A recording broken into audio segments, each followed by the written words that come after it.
Pedro, congratulations on a pretty hard-fought victory out there. I know it didn't come easy. It was quite a battle with Chris Gutierrez, but how are you feeling coming out of that fight? Feeling great.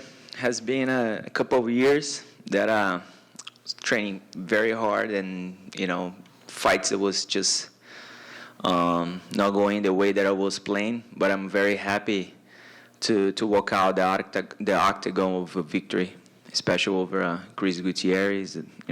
Such a strong upcoming fighter. So I feel really happy. The way the fight played out, was that kind of what you were expecting from him? Yeah, I know that was going to be a war. He hasn't lost his last 8 fights straight. I knew it was going to be a battle, and was exactly that's the reason that I'm here for. And if you look back at all my fights, they're never easy fights. So it's kind of something that I'm used to battle, and that's the reason that I'm being the top 10 the last 6 years. You said it's been a few years since you got in the win column. I mean, going out there and beating a guy that I think anybody that watched that fight looked at both of you and said these guys are really excellent fighters. So to beat somebody like him, did you prove anything to yourself as well? 100%.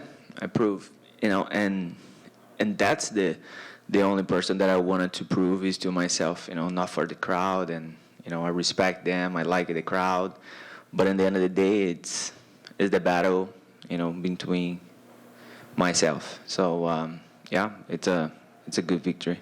Were there any changes you made in preparation for this that you feel like were really effective tonight? I'm feeling, and also I noticed that even though I'm 36, going to be 37 this year, I'm a veteran, but I realized that I have been improving a lot for every single fight. A lot of the fighters, they're kind of like get stuck.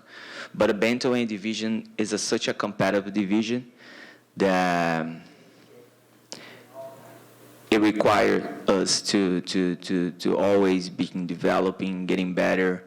And American Top Team is just a place that a lot of beasts are there. So it's a place that I improve every day. We have the best coaches, the best training partners. And that's the reason that I'm still here 9 years later, competing for the UFC, this organization, and still competing with the best fighters in the world. And tonight I prove again to myself and to the world that I'm the best fighters in this division. Coming into this fight, you were number 9 and he was 13. Do you feel like, what kind of matchup do you feel like this has earned you? Is there anybody out there you want to fight, or top 10, or kind of what do you think's next? Number 9, so he's number 13. I haven't thought about nothing yet. I was just, focusing fighting Gutierrez. I knew it was going to be a tough fight. So now, just rest for a couple weeks and then see what the future is gonna play out. Pedro, coming into this, you talked about the difficulty with the eye injury from your previous fight. How's it feel? Real live reps instead of training. Anything wrong there? Or everything okay? Everything is good right now. I took like a few weeks after the last fight, but gladly and thank God that it was just an injury, but nothing happened. So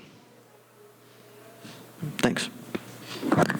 Pedro, coming into this fight, a lot of people, I guess a lot of people are fans, some other fighters sometimes, they almost thought of you as like an afterthought, right? Like, oh, okay, he's lost to a few guys. Mind you, nobody you lost to was a chump. Everybody was a higher-ranked fighter. Some of those guys are Hall of Famers now. But was the aim tonight to make a statement like, I'm still here, I'm still relevant, I can still beat the top guys? I don't care what people think. At the end of the day, it's a very hard competition. So I always check myself if I still wanted to do that. And tonight I just proved that I'm one of the best fighters in this division. Congratulations. Thank you.